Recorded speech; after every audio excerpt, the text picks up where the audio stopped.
Olá, meus irmãos, tudo jóia? A gente está aqui para dar continuidade aos nossos estudos bíblicos da Quaresma e a gente vai continuar com o tema A Mensagem da Cruz. E é um tema que está enriquecendo esse período que vai levar a gente numa jornada até a Semana Santa, né? A crucificação de Jesus, uma comemoração do calendário cristão mais importante para a nossa fé. E a morte e a ressurreição de Jesus têm grandes implicações. Quanto mais a gente se enriquecer de conhecimentos, de sabedoria, de significado, mais a gente vai poder dar testemunho da nossa fé para um mundo que exige respostas da gente, né, o tempo todo. Então é muito importante. Vamos orar? Pai Celeste, obrigado pelo nosso dia, obrigado, Senhor, por esse momento aqui. A tua igreja estuda, a tua igreja está reunida para estudar e aprender mais do Senhor, Deus. Que o seu Santo Espírito, Pai amado, teu poder, Senhor, seja sobre cada um dos que estão assistindo esses estudos, ó Deus. Senhor, que não sejam só acúmulo de conhecimentos, mas que seja vida, que seja transformação, que seja prática, que seja testemunho, ó Deus. Empodera o teu povo, Pai. Nós te pedimos, Senhor, em nome de Jesus. Amém. Amém, meus irmãos. Então, na última aula, que foi a aula 2 dos estudos bíblicos da Quaresma, a gente falou sobre a necessidade da cruz, né? Então, por que que houve tanta necessidade? Por que que Deus não resolveu as coisas num estalar de dedos, né? Então, a gente focou um pouco na história dos judeus, a gente viu lá que na história de Israel, eles haviam sido oprimidos por vários povos, né, durante muito tempo, e aí os macabeus foram usados ali, eles é, insurgiram contra os seus adversários, retomaram a cidade de Jerusalém. Então, assim, a violência já fazia parte daquele lugar ali, né? Tem uma questão de guerras, questão de pegar em armas mesmo para tomar força. Então, naquele lugar lá já havia uma certa necessidade de sofrimento, de dor, para mostrar que o caminho do triunfo também se passa pela história do povo. O povo é uma história sofrida, uma história que tem a violência como presença, né? E sofrer e em seguida entrar na sua glória, em outras palavras, cruz e reino, né? Então, a necessidade da cruz vem pela necessidade do reino. A gente só tem acesso ao reino de Deus e faz parte desse reino porque a cruz foi um instrumento do sacrifício derradeiro de Jesus para que a gente tivesse acesso à sua obra e ao seu reino. Então, a primeira coisa assim, né? Por que a necessidade da cruz? Para a gente ter acesso ao reino eterno de Deus, tá bom? Isso é muito importante para a gente aí. Reino e cruz, eles estão intimamente ligados. Foi o tema da nossa última aula, tá bom? Então, existe uma necessidade que para ter o triunfo, para ter a redenção, é, Deus fizesse uma intervenção e recebesse nele mesmo as consequências dos nossos erros, dos nossos pecados, né? Então, é, em algum momento da caminhada de Jesus, Jesus começa a predizer sua morte. Algumas pessoas vão falar assim: ó, não, Jesus, não fala isso não e tal. O senhor não vai morrer de jeito nenhum, não vou deixar. E isso a gente viu que é até uma forma de rebeldia contra a obra de Jesus, né? Aceitar o sacrifício, aceitar a obra de Jesus, a cruz de Jesus. Jesus sabia que era necessário, ele aceitou tudo isso, tá bom? Então, é, nessa mensagem existe uma necessidade de cruz. As pessoas que não fazem parte da nossa fé, elas vão se questionar por que que Deus não resolveu isso mais fácil? Por que que Deus não evitou tantas coisas, né? Mas a fé cristã, ela não é a fé que Deus resolve as coisas com facilidade. Deus se envolve com a gente, Deus chama o ser humano para fazer parte da solução, para caminhar junto, para sofrer junto, porque para se restaurar tudo isso vai exigir sacrifício. Então vai colher consequências dos erros, né? Deus seria um Deus injusto se não punisse o mal, mas ele é um Deus misericordioso e compassivo, cheio de compaixão, que recebe o nosso mal para que a gente tenha acesso a um reino que a gente não ia ter capacidade de receber. Se a gente recebesse esse mal, ainda ia continuar uma injustiça, por assim dizer. Porque imagina, a gente ofendeu um Deus todo-poderoso. E nós somos seres limitados, finitos, breves. E como que a gente vai justificar ou receber uma punição de uma eternidade, né? Então a gente não ia conseguir nunca. Jesus ele se faz homem, então ele atende as duas demandas, né? A eternidade, a finitude numa pessoa só e resolve esse problema. A cruz ela é necessária para se iniciar o reino eterno de Deus. Muito bacana, tá bom? E aí a aula de hoje a gente vai falar sobre a ofensa da cruz. A ofensa da cruz, tá bom? Então, nessa mensagem da cruz, a gente tem que entender o que que Jesus estava recebendo ali, o que que significava eh, esse instrumento de tortura. E a gente vai especulando, né? O que a gente vai escutando, vai lendo de internet, que era a dor mais dolorida que um ser humano poderia ter, que era uma punição mais severa, tá? Mas assim, eu peguei uma literatura aqui que a gente vai pontuar três coisas, né? Ela era uma abominação para os romanos, uma maldição para os judeus e uma afronta para qualquer pessoa de bem. A mensagem da cruz, ela é ofensiva. E essa mensagem ela tem se deturpado durante os tempos, durante os séculos aí, porque imagina só hoje, se você carregasse um cordãozinho, em vez de ser uma cruz, uma cadeira elétrica, uma forca, sabe? Que é um instrumento de morte, de dor que ofende as pessoas. É, ela é um instrumento assim muito visceral. Então, a cruz, na sua origem, ela tinha assim conotações muito negativas. E ao passar do tempo as coisas vão mudando, ela vai sendo ressignificada, vai se abrandando essa mensagem da ofensa para vir a mensagem do triunfo. Mas a gente precisa voltar lá na origem para entender melhor o que vai acontecer na Semana Santa. Jesus ser crucificado na cruz é mais do que atender uma necessidade, sabe? Jesus ele recebe uma situação assim que está para além da compreensão humana e para além da dignidade humana, né? Ser uma abominação, ser uma maldição e ofender o caráter de todo cidadão de bem que a gente até hoje vê pessoas se achando boas demais para ir para o inferno, né? Essa é uma mensagem poderosa e atual e necessária, tá bom? A ofensa da cruz, olha lá. Como eu falei aqui, ó, essa mensagem ela vem se modificando, se ressignificando ao longo dos tempos, tá? Mas desde os primeiros cristãos, nos primeiros séculos, e a gente está vendo aqui, ó, tá vendo? Essa aqui é a primeira imagem que se tem de uma cruz pintada. Está numa casa romana e era uma forma de ofensa. Depois eu vou falar sobre isso aqui, tá? Mas os anos vão passando e a gente tem já uma arte bem modernista aqui. Se não me engano, isso aqui é Salvador Dalí, né? E ela quer dizer muito mais do que Jesus crucificado, tá bom? Não vou dar aula de arte aqui não, que não faz parte. Mas olha lá. Hebreus 12, versículo 2 diz assim, ó. O qual, o qual, em troca da alegria que lhe estava proposta, suportou a cruz, não fazendo caso da vergonha.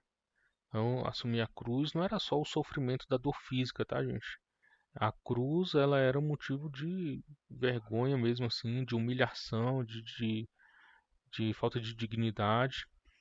O autor do texto que eu retirei, ele fala assim: a cruz se tornou tão familiar que perdeu o seu poder de ofender.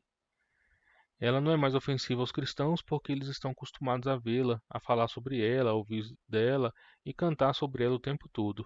A cruz também não ofende os não cristãos. Para eles, trata-se de um símbolo de compromisso religioso, ou talvez um acessório de moda. A cruz de Cristo foi domesticada. Olha que coisa curiosa, né? A gente não para pensar nessas coisas. O que a gente comemora na Semana Santa, ou celebra e nem um chamado assim para viver intensamente essa dor de Jesus. Para a gente, um negócio que já foi atenuado, que foi suavizado, para muitas pessoas é só ritual, para outros é só símbolos. Mas não se lembra mais da violência e essa ofensa da cruz que a gente celebra sendo o nosso Senhor crucificado, o nosso Deus, o nosso Mestre, recebendo a nossa penalidade, né? Então a domesticação da cruz é um sinal de que o seu verdadeiro significado está perdido, uma vez que assim que as pessoas entendem que o que a crucificação significa de fato, a cruz se torna totalmente ofensiva a elas. O antigo teólogo cristão Orígenes justamente a chamou de morte totalmente vil da cruz. Então, os primeiros cristãos eles tinham um olhar bem diferenciado, né, dessa morte de cruz. Na primeira aula a gente falou que esse símbolo ele só foi ser admitido depois do primeiro século, segundo, terceiro século, quando havia uma perseguição mais intensa e eles começaram a se identificar mais com o sofrimento de Jesus, né? Essa perseguição violenta, visceral, de esquartejar, de lançar as feras, de sangrar de forma injusta, né? Então a cruz simbolizava tudo isso. Aí, com o passar do tempo, as coisas vão se mudando. Hoje, realmente, virou um instrumento de moda.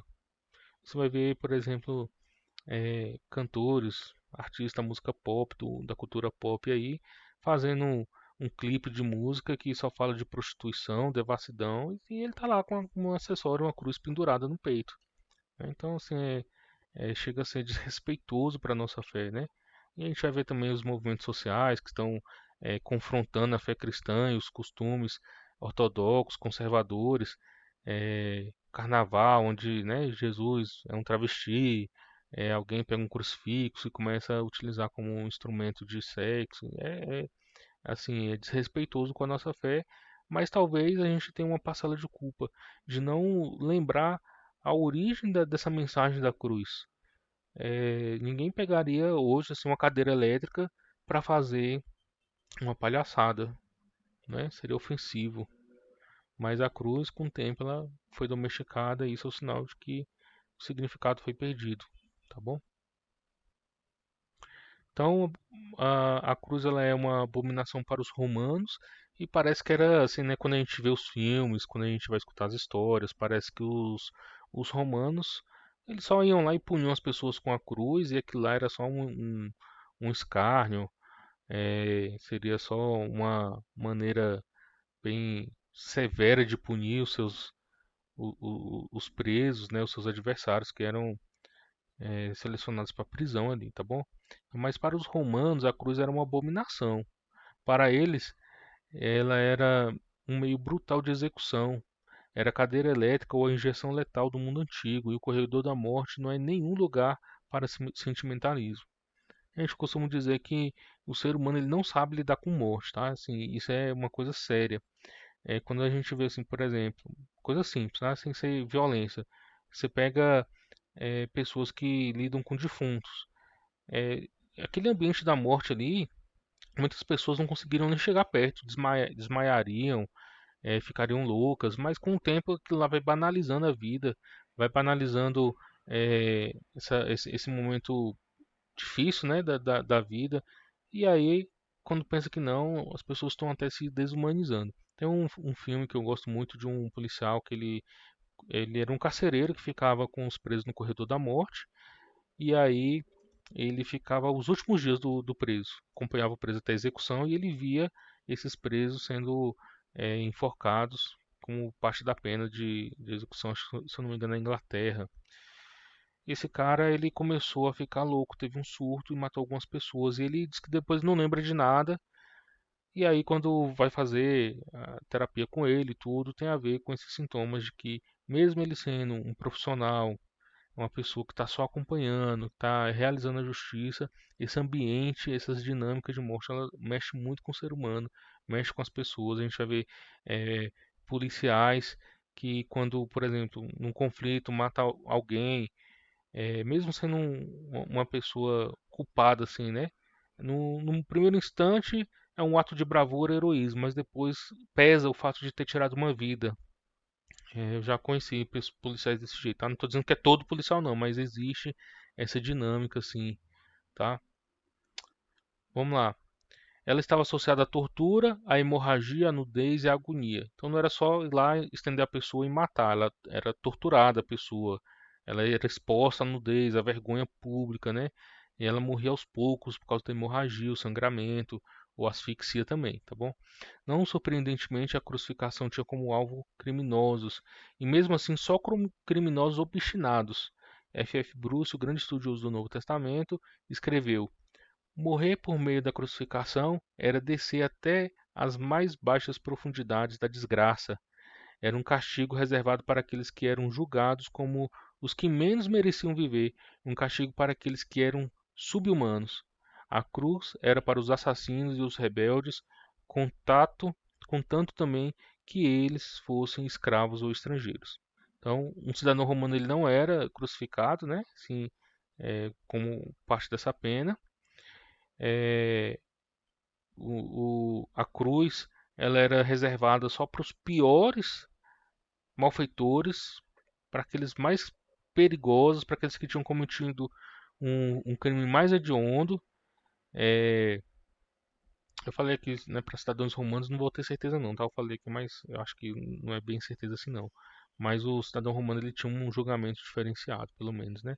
Enfim, então a cruz, ela era a expressão da pior pena para as piores pessoas, não era para qualquer um.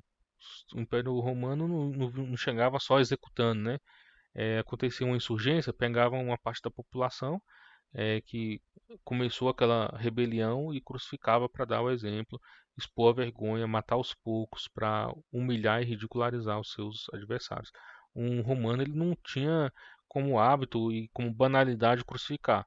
Ele entendia que aquilo era uma coisa muito pesada, tá bom? Então, olha o que ele está falando aqui também, ó. A crucificação não era só um meio de execução, ela era o meio mais horrível e inimaginável. Marcos Túlio Cícero, 106 a 43 a.C., a descreveu como um castigo dos mais cruéis e asquerosos. Então, os próprios romanos eles já entendiam isso, que era uma crueldade, era uma coisa asquerosa executar por meio da cruz. Tá? E olha lá, como que os romanos, o cidadão romano, olhava para a nossa fé, porque a nossa fé é a fé do Deus crucificado. E essa imagem aqui que eu falei, ela estava dentro da casa de uma pessoa, e isso aqui realmente é, era uma provocação para uma pessoa, tá? Então vamos ler aqui, ó. Todas essas razões explicam por que a cruz era uma ofensa para os romanos, tanto assim que eles se recusavam a permitir que os seus próprios cidadãos fossem crucificados, tá vendo? Então o cidadão romano, ele era não era para ele. Eu acho que assim, dependendo lá, deve ter alguma exceção, tá bom? Não importa o crime que eles cometessem. Cícero sustentou: é um crime prender um cidadão romano. Uma atrocidade açoitá-lo, matá-lo é puro assassinato. O que, pois, posso dizer a respeito da crucificação? Então, assim, ó, você vê como que eles prezavam para que a sua sociedade mais elevada, mais importante, mais forte, mais dominadora, não fosse sujeita a esse escárnio. Então, um cidadão romano, ele não seria levado à crucificação. Pessoas entenderiam que isso não tinha nem palavras para dizer, né? Porque, ó, que ele vai falar que é crime já prendeu um cidadão. É uma atrocidade açoitar. Matá-lo é puro assassinato. E crucificar, não tem nem palavras para isso, né? Então eles realmente viam dessa maneira. Realmente não havia nenhuma palavra para ela, de qualquer modo, nenhuma palavra cortês, pois a palavra cruz era tabu na sociedade romana, citando novamente Cícero, que a própria menção da cruz fique longe, não só do corpo de um cidadão romano, mas da sua mente, dos seus olhos e dos seus ouvidos. Cruz era um palavrão latino. Então, para a realidade da sociedade romana, realmente aquilo ali era uma coisa bem esdrúxula, uma coisa abominável. E aí chega uma nova cultura que não tem exatamente uma pátria, porque os cristãos começaram a se reproduzirem, né? Assim, reproduzirem, assim, a crescerem o seu número independente da cultura. Existiam cristãos judeus, cristãos pagãos de qualquer etnia, pagãos não, gentios, né? De qualquer etnia, grego, romano, os cretas. Então, eles iam se multiplicando. E assim se tornou parte da realidade do império. Essa imagem aqui que a gente está falando aqui, ó, tem um burro crucificado, né? Então essa ofensa aqui de que Alexêmenos crê em Deus, é isso que está falando aqui, ó. E aí é o Deus dele, um Deus burro, um Deus que não pôde se salvar, né? Como uma crença de paganismo assim que A cruz era a derrota e o fracasso da religião. E esse cidadãozinho aqui, ele está sendo hostilizado pelas pessoas. Tá, é uma inscrição numa parede de uma casa romana, ofendendo, né, que os cristãos adoravam um Deus que tinha cabeça de burro. É por aí, tá bom? Então, passando adiante, a ofensa da cruz, ela também acontece porque ela é uma maldição para os judeus. Olha o que diz Deuteronômio 21, versículo 22 e 23. Deuteronômio, capítulo 21, versículo 22 e 23. Se alguém houver pecado, passível da pena de morte, e ter sido morto, e o pendurares no madeiro, o seu cadáver não permanecerá no madeiro durante a noite, mas certamente o enterrarás no mesmo dia. Porquanto o que for pendurado no madeiro é maldito de Deus. Eu, esse texto sempre me move muito, porque o livro de Deuteronômio ela é a despedida de Moisés. Moisés ele está fazendo uma revisão da história do povo de Deus, aplicação das leis de Deus ali para o povo, e explicando para o povo assim como que o povo ele é um povo abençoado por receber as leis de Deus, como que o povo de Deus seria muito feliz e próspero se obedecesse a Deus, seus decretos, seus preceitos, né? Porque tudo que Deus fez foi amar esse povo. E se o povo de Deus obedecesse as leis do Senhor, as nações iam olhar para Israel e falar assim: olha como Israel é feliz, porque tem a lei do Senhor. Mas se eles desobedecessem a lei, as nações iam olhar com horror para Israel e falar assim: o que que eles fizeram que Deus destruiu eles? E aí a gente olha para um texto desse aqui, se é uma coisa maravilhosa, se é uma coisa graciosa receber a lei de Deus. Esses judeus pegaram um texto que fala sobre execução no madeiro, que veio da parte de Deus, Deus revelando a sua justiça, que um cadáver não deveria ter a sua vida indigna de passar tanto tempo no lugar da execução, mas deveria ser recolhido para o sepultamento antes do dia se acabar. E eles pegam o próprio Deus e colocam no madeiro e fazem ele maldito. Gente, é um paradoxo assim, parece que, gente, pra gente hoje assim, olhando para isso é loucura e como que esse povo não conseguiu ver uma nação assim, de pessoas tão sábias, tão inteligentes, não conseguiram enxergar a loucura sandice que eles estavam fazendo, né? Uma loucura enorme. Mas é isso. A ofensa da cruz, ela passa até pela história dos judeus, mostrando que o povo de Deus, o povo escolhido, a nação eleita, entende a cruz ser pendurado no madeiro, ser executado como uma maldição da parte de Deus. E eles vão lá e penduram Deus no madeiro, né? E é isso, ó. A maldição da cruz explica por que Jesus foi crucificado fora de Jerusalém. Então essa imagem aqui, acho que é do filme Paixão de Cristo, se não me engano, e a gente vê ó, que ele está numa colina, tem um vale, e lá de trás está a cidade de Jerusalém, tá bom? A crucificação era tão abominável que os judeus nunca teriam permitido que isso acontecesse dentro do recinto sagrado da cidade deles, a cidade santa deles. A morte amaldiçoada do homem amaldiçoado tinha que acontecer fora dos muros da cidade.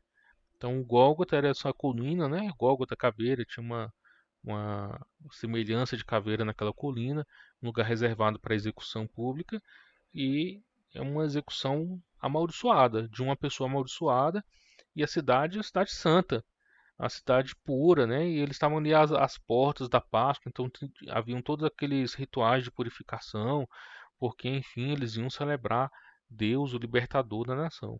Mas um dia antes eles estão executando o próprio Deus, fazendo dele maldito. É como se eles pegassem assim, as instruções que Deus deu e vão fazer com o próprio Deus. Muito, muito ruim, né? E a gente precisa refletir isso nesse momento da Páscoa. A execução de Jesus ela é uma ofensa, porque assim os executores já entendiam que era algo abominável. Da pátria deles não ia acontecer uma pessoa ser executada com a cruz. Inclusive a palavra é um palavrão. Os judeus já sabiam que a história era sobre amaldiçoar uma pessoa e ter uma morte maldita, e que isso deveria se acabar logo, não deveria nem passar por outro dia. Mas a cidade está lá, purificada, santa, né? E a injustiça comendo solta do lado de fora, penduraram o próprio Deus na cruz. Olha lá, A maldição bíblica também explica algo curioso sobre a maneira como os primeiros cristãos descreviam a cruz.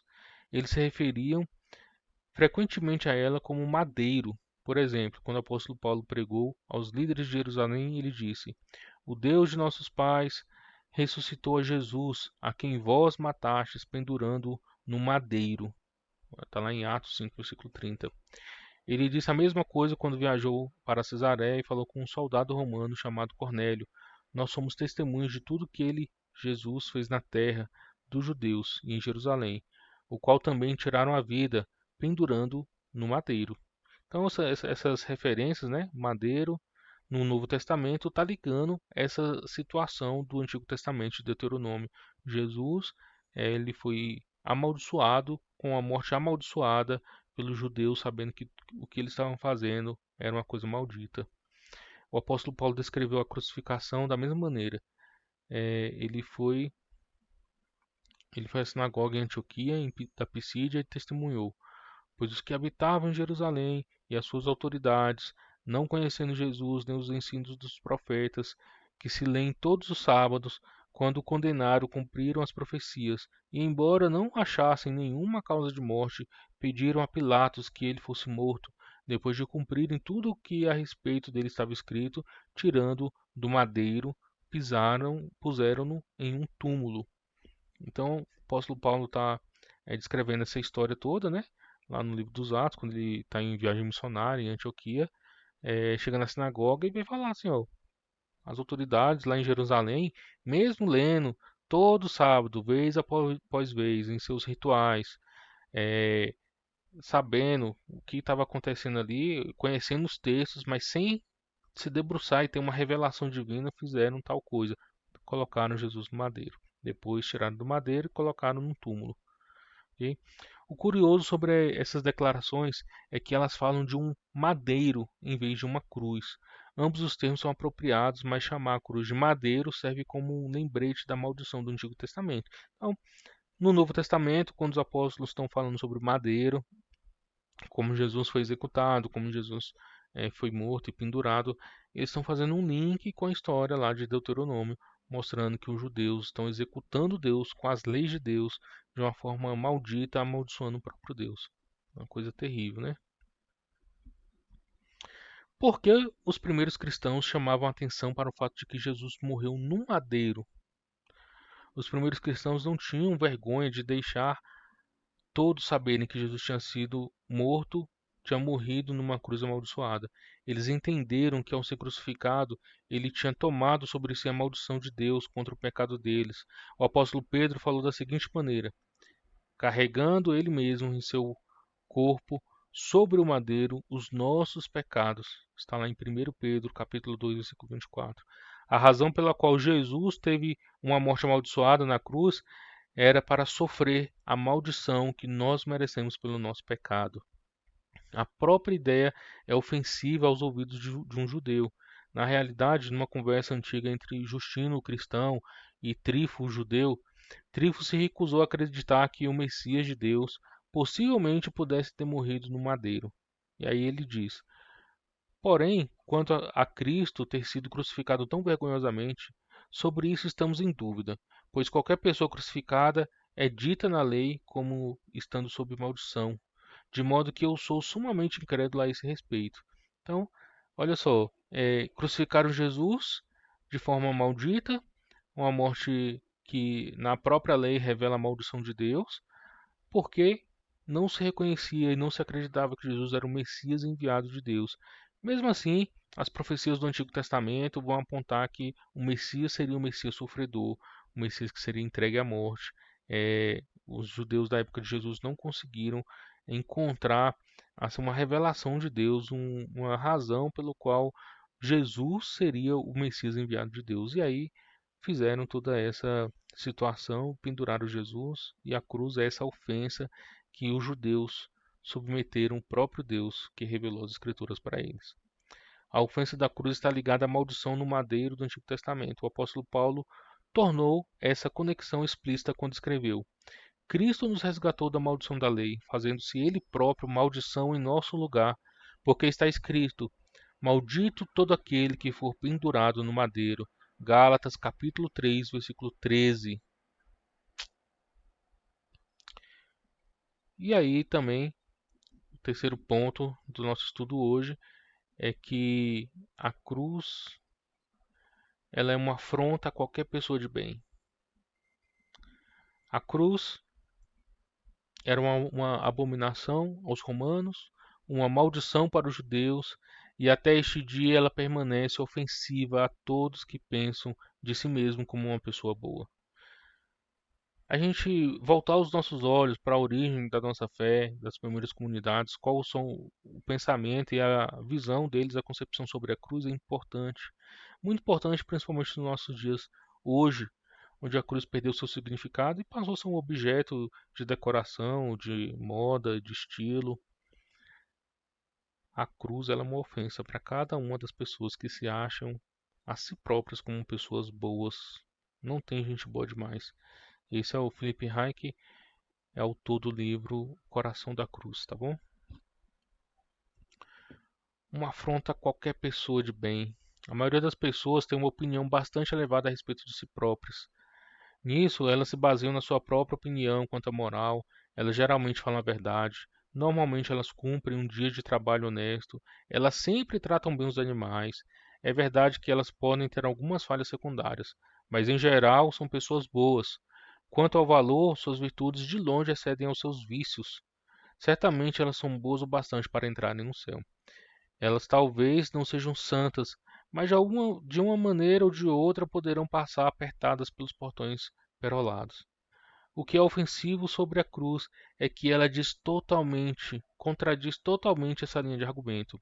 Considere o que a cruz diz. Então, antes de considerar, olha só, quantas pessoas no nosso mundo hoje se acham pessoas boas demais e se sentem pessoas de bem porque elas moralmente são elevadas, elas não cometem tantos erros assim, os erros delas não são erros tão feios ou pecados tão sujos. Elas não adulteram, não são promíscuos, elas não matam, não roubam. Isso aí parece que já está bastando para muita gente achar que tem um passaporte para ir para o céu. É, de alguma forma as pessoas tentam acertar mais do que errar. Existem palavras nos nossos dias de hoje como empatia, sororidade e tantas outras coisas para tentar minimizar a nossa feiura, a nossa injustiça, a nossa pecaminosidade, a nossa condição caída, a nossa maldição e tantas coisas erradas que nós somos, tá bom? Então, o que que a cruz diz pra gente? Ela diz que você não é justo, ela diz que você é um pecador, ela diz que você não alcança o padrão perfeito de Deus. Não tem ninguém que vai ser santo o suficiente para obter de Deus aprovação por si próprio, pelas suas próprias obras, porque basta um errinho para condenar tudo de bom que a gente fez. E é bem assim mesmo, sabe? Você, por exemplo, assim, vamos dar um exemplo de família, né? É a pessoa, pai de família, dedicou tudo de si para aquela família, ele trabalhou, ele alimentou aquela família. Mas aí lá na frente ele cometeu um deslize, veio um adultério, uma, um caso extraconjugal e desmoronou tudo aquilo. Os filhos ficam revoltados, a esposa não ama mais. Eu não estou dizendo que está certo ou errado, né? Estou só contando assim, o que, que vem de consequência disso tudo, né? Traumatiza a família, aí vai ter que fragmentar os bens da família, é, acabou com a saúde mental, espiritual, sabe, gente? Um erro, bastou um erro apenas para comprometer tudo de bom que se construiu durante anos. Isso é só um exemplo, né, da dimensão que é a nossa vida. Às vezes você dedicou toda a vida profissional, anos de trabalho, a empresa conquistou muito, muito sucesso por meio do seu empenho, mas lá na frente você tomou uma decisão errada, falou algo torto para um chefe, para alguém e simplesmente tomou um pé na bunda, né? Acontece muito, sabe? É sobre isso que a gente está falando. A gente nunca vai ter condições de atender uma justiça tão plena e tão perfeita. Porque em algum momento a gente pisa na bola e compromete tudo de bom que a gente fez. É sobre isso que a gente está falando aqui. Então, não tem ninguém justo, ninguém merece, todo mundo está na mesma condição, caída.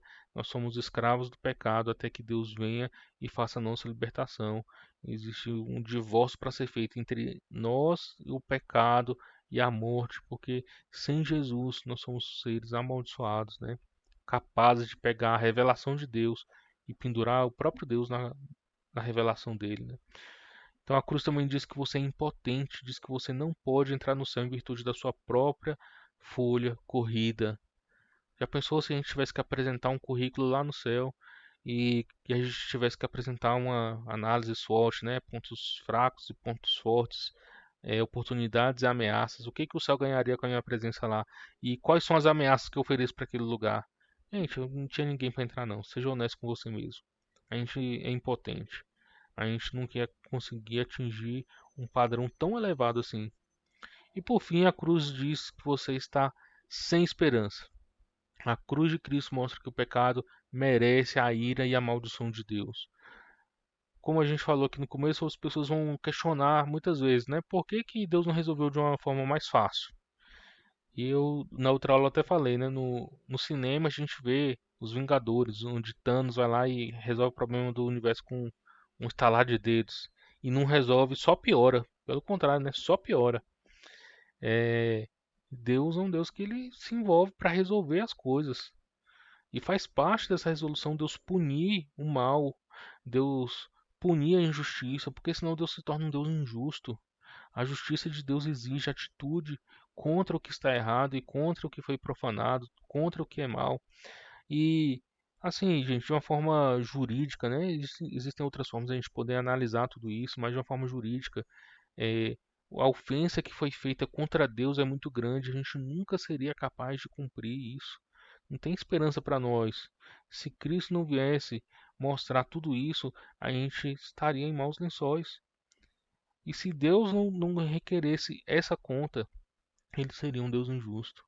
Então, nosso Deus é um Deus justo e todo-poderoso, eterno, e tudo isso que é um Deus que a gente pode elencar, um Deus soberano, inescrutável, onde ninguém pode sondar as profundezas do ser de Deus, porque Deus é infinitamente elevado e a gente nunca vai ser capaz de conhecer Deus plenamente, tudo que Ele é, porque Ele é inescrutável. Como que a gente então vai acertar as contas com esse Deus?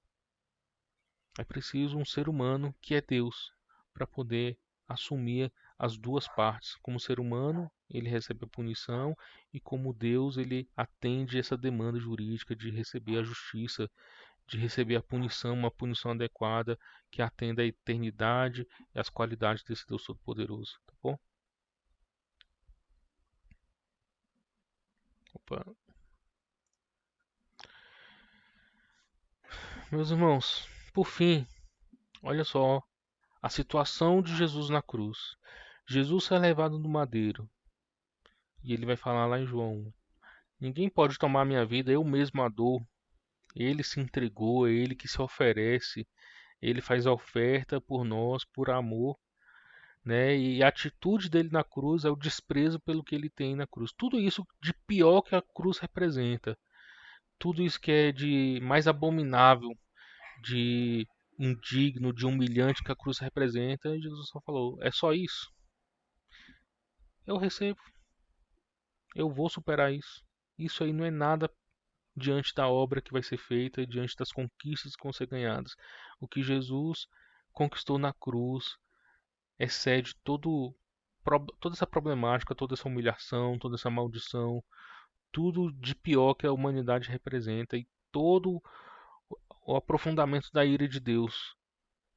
Tudo isso que a gente vai falar, que falou até aqui nesse momento, não representa nada perto da obra de Jesus e as conquistas, o reino eterno que ele abre a partir dessa atitude que ele assume. Você é impotente, você está desesperado e você é injusto. A menos, é claro, que vá até a cruz para pedir ajuda, a esperança e a justiça de Jesus Cristo. Então a cruz está repleta de esperança e de ajuda que você precisa. Jesus é a única pessoa que não considerou a cruz ofensiva. Ele não foi desgraçado pela desgraça dela. Assim, a Bíblia nos estimula a olhar firmemente para Jesus, o qual suportou a cruz, não fazendo caso da ignomínia ou da vergonha, e ele está sentado à destra do trono de Deus. Jesus desprezou a vergonha da cruz.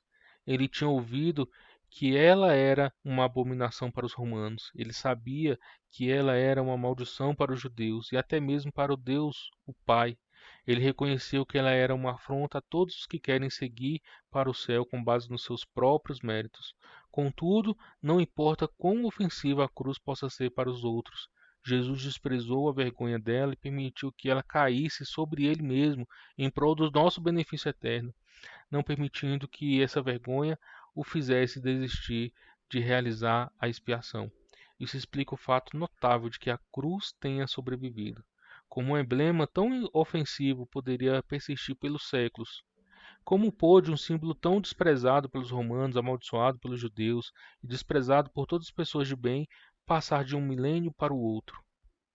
Isso só foi possível porque Jesus Cristo Isso só foi possível porque para Jesus Cristo a cruz não era ofensiva. Para ele, ela era o preço de que, de bom grado, ele pagou para salvar o seu povo. E para todos os que o amam, a cruz deixa de ser uma ofensa. Ela se torna, em vez disso, a prova do amor eterno do Salvador, que deu a sua vida por eles. Meus irmãos, que mensagem maravilhosa a gente poder olhar para a obra de Jesus, tocar em alguns aspectos que são banalizados e ampliar isso para a nossa vida, para a nossa realidade, ampliar isso para os nossos dias hoje. O que nós vamos comemorar na Semana Santa passa por um momento assim de ofensa profunda. Era um horror para as nações, era um horror para os povos, essa maldição que o ser humano, que deveria ser a nova humanidade de Deus, a família de Abraão, a família da aliança, tantas coisas que a gente vê a respeito do povo eleito no Velho Testamento. Agora, na Semana Santa, a gente vê esse povo que deveria ser um povo peculiar na terra, de revelar a glória de Deus por meio da adoração e da obediência, passa a executar o próprio Deus de uma forma maldita, de uma forma abominável, se valendo da opressão de outros povos que eles deveriam ou que eles queriam exterminar da terra, como os romanos, para ofender o próprio Deus. E Jesus, sabendo que desde antes da criação do mundo ele seria entregue para ser morto de forma cruel, de forma maldita, caminhou firmemente até a cruz. Nada parou Jesus. Isso não foi uma ofensa, isso foi uma entrega de amor, uma prova do amor eterno do nosso Deus para conosco. Nós devemos nos apegar em Jesus Cristo e ter esperança, porque nós não podemos, nós somos impotentes. Se a gente parar para pensar, vem desespero sobre nós, porque é um preço muito pesado, é um preço muito caro e a gente nunca ia conseguir pagar nada disso. A gente não é justo o suficiente, a gente não é bom o suficiente, a gente não está santificado o suficiente para receber uma absolvição dos nossos pecados. É só em nós mesmos, né? E por isso nós precisamos de Jesus. Jesus enfrentou tudo isso aí que a gente falou, a maldição, a vergonha, a dor, essa ofensa que é a mensagem da cruz, por amor de nós, para que a gente pudesse ter acesso ao seu reino eterno. Jesus atende uma demanda de necessidade, desprezando uma grande ofensa e assumindo uma grande condenação. Isso é poderoso para a nossa vida e para a nossa fé. Deus abençoe nossas vidas. Vamos orar. Eu espero que esses estudos tenham abençoado a sua vida. A semana que vem a gente vai continuar tocando em alguns aspectos da mensagem da cruz para chegar na Semana Santa e receber melhor, mais profundamente, o sentimento do que é ter o nosso Senhor exposto, morto, mas triunfante, ressuscitado. Esteja orando por esse dia. A igreja vai fazer uma programação específica para isso. E eu desejo muito que você esteja orando para que ocorra tudo bem, para que as pessoas sejam profundamente tocadas nesse momento. Afinal, nós estamos comemorando a data mais importante do nosso calendário. É, Já faz 2 anos que eu passei para a igreja anglicana e a Semana Santa nunca tinha sido tão profunda para mim desde então. A gente passa na quinta-feira a liturgia do lava-pés, a última ceia, é muito tocante. Não é que nem uma ceia de domingo, primeiro domingo do mês. É mais aprofundado, sabe? A liturgia das trevas. Gente, é marcante demais. As últimas palavras de Jesus na cruz, você focar nisso, assim, é maravilhoso. E aí a gente tá nessa caminhada aí de quaresma, com um grito de aleluia entalado. Jesus, a gente está caminhando com Jesus para a cruz e a gente está esperando o momento da ressurreição para dar um brado de aleluia, de celebração pela ressurreição do nosso Senhor. Vem com a gente, Deus abençoe você, tá bom? Vamos orar? Pai, nós oramos agradecidos, Deus, pelo teu grande amor, Pai, a prova de amor eterno que o Senhor teve sobre a nossa vida, Senhor. O Senhor recebeu o desprezo, Pai amado, de tantas pessoas, Senhor. O Senhor recebeu uma maldição pesada, Deus. O Senhor recebeu uma abominação, uma crueldade, Pai, só para nos amar e para nos livrar de coisas que a gente caçou com as nossas próprias mãos, andou atrás com os nossos próprios pés. A gente merecia tudo que o Senhor passou, Pai. E mesmo se a gente passasse tudo isso, a gente não ia conquistar o que o Senhor conquistou. Obrigado, Senhor, porque através da tua obra no Senhor, nós somos feitos herdeiros e cordeiros de Deus. Oh, Pai, a gente não tem palavra para agradecer, Senhor. Forja o nosso coração a partir dessa mensagem, a partir da cruz. Nos ensina a viver uma vida crucificada, Senhor, para viver a tua ressurreição também, meu Pai. Toca na vida de cada pessoa que tem assistido, Senhor.